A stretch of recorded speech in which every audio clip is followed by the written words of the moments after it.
Salam hörmətli xanımlar və cənablar, əziz dostlar. Bu ölkə ya nəfəs almağa məcburdur, ya da boğulmağa. İstiqamətlər məlumdur. Nəqliyyat, enerji, su, rəqəmsal infrastruktur. Bu, geosiyasi təkərli arabanın yeni formasını yaradır. Türkiyə, Azərbaycan, Türkmənistan, bu səssiz səhnənin rejissoru Bakıdadır. Beləliklə yazının adı Türkmən dəhlizidir. Mən çox uzun bir fasilədən sonra yenidən sizinlə bu şəkildə, bu formatda görüşmək qərarına gəldim. Ona görə ki, adətən indiki zəmanədə bizi dinləyənlər, bizi oxuyanlar oxuculuqdan daha çox görüntüyə üstünlük verirlər və buna görə də həmkarlarımla belə qərara gəldik ki, yenidən bu üsuldan istifadə edək və yazdığım son yazılardan birini görüntülüyüb sizin diqqətinizə çatdıraq. Beləliklə yazının adı Türkmən dəhlizidir. Bakı bulvarının Aznef meydanına açılan hissəsindən baxanda Çəmbərəkənd təpələrində ucalan ağ ev aydın görünür. Ölkə siyasi establishmentinin mərkəzi sayılan bu binanın pəncərələrindən birindən uzaqlara, Xəzərin sularının səma ilə birləşib üfüqdə incə bir xətt yaratdığı yerə baxan bir adam dayanıb. Qarşıları çatılmış, gözləri qıyılmışdır, baxışları gərgindir. Nə barədə isə dərin düşüncələrə daldığını açıq-aşkar sezilir. Amma az sonra dodağı qaçır, bığının altından qımışır və qırışığı açılır. Dövlətlər var ki, dinməz, amma zamana gələndə sinəsi dolu nəfəs alar, ortalıq silkələnər. Türkmənistan da o səssiz ölkələrdəndir. İllərlə əbədi neytral adı altında nəfəsini tutub yaşayan bu ölkə görünür ki, indi ya nəfəs almağa məcburdur, ya da boğulmağa. Məlumdur ki, son günlər Avropa Birliyinin 12 milyard avroluq Gateway adlı investisiya paketi haqqında xəbərlər diplomatik dairələrdə xeyli canlanma yaradıb. Qazaxıstan, Özbəkistan və Türkmənistan üçün nəzərdə tutulan bu paket ilk baxışda adi bir iqtisadi yardım proqramı kimi görünür. Amma diplomatiya səhnəsində heç nə göründüyü kimi deyil. Bu yardım paketinin bölgüsü hələ açıqlanmasa da istiqamətlər məlumdur. Nəqliyyat, enerji, su, rəqəmsal infrastruktur, yaşıl iqtisadiyyat. Avropa kağız üzərində Orta Asiyaya sabitlik gətirir. Amma əslində bu paketlə Avropa Birliyi Rusiya və Çin orbitindəki Türkmən xəttini kəsmək, onu Türk Birliyi və enerji diplomatiyası vasitəsilə Avropa orbitinə çəkmək istəyir.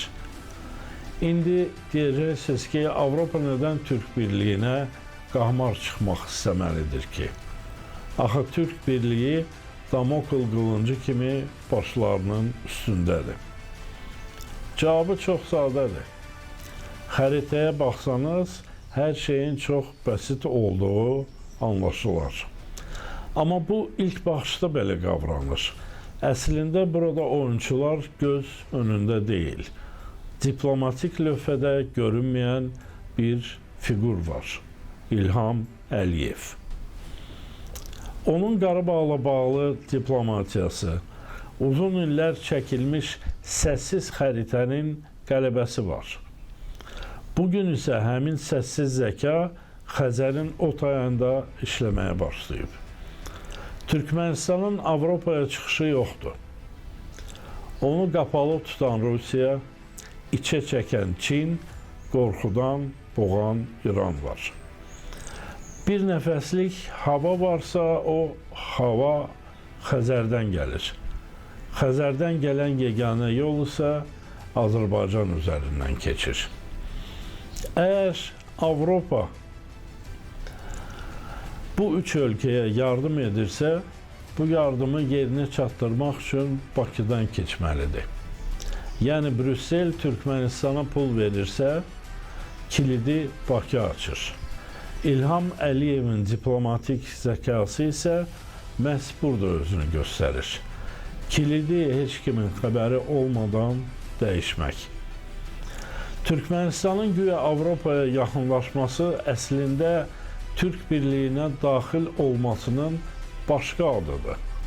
Rusiya ilə qarşı-qarşıya gəlmədən, Çini qıcıqlandırmadan və biz sadəcə enerji daşıyırıq deyə ideoloji xətti danışır. Bu, geosiyasi təkərli arabanın yeni formasını yaradır. Türkiyə, Azərbaycan, Türkmenistan, Avropa. Amma bu arabanın sükanı Bakının əlindədir. Çünki qaz borusu, dəhliz, liman, gömrük, etimad və sabitlik Azərbaycandadır. Avropa bu yardımı niyə edir? Rusiya-Ukrayna müharibəsindən sonra qaz asıllığını azaltmaq üçün. Çin qarşısında daha çevik mövqe tutmaq üçün. İranla sərhəddə tarazlıq yaratmaq üçün. Amma Avropa bütün bu məqsədlərə çatmaq üçün Bakı ilə oynamaq məcburiyyətindədir. İndi diplomatiyanın maraqlı nöqtəsi odur ki, Avropa Türkmenistana pul verir, amma qazancın ən böyüyü Azərbaycana çatır. Bunu Brüsseldə də bilirlər, amma onu da bilirlər ki, Bakı olmadan bu oyunu oynaya bilməzlər. Bir diplomat vaxtilə demişdi, səssiz olanlar çox zaman ən güclü danışanlardır. Bugün Türkmenistan hələ də səssizdir, amma onun yerinə Bakı danışır. Yavaş, ardıcıl və strateji dildə. Əgər bu plan tutarsa və görünən odur ki, tutur, Türk dünyası ilk dəfə ideoloji yox, real, yəni gerçək iqtisadi və diplomatik struktur olaraq formalaşmağa başlayacaq. Və bu birliyin arxasında yalnız qardaşlıq yox, zəka ilə qurulmuş enerji, logistika və geosiyasi şəbəkə dayanacaq. Bəli, bu səssiz səhnənin rejissoru Bakıdadır. Və adı çox çəkilməsə də İlham Əliyev bu səhnəni qarşıdurmasız zəfərlə idarə edən oyunçudur. İndi isə tamaşa başlasın.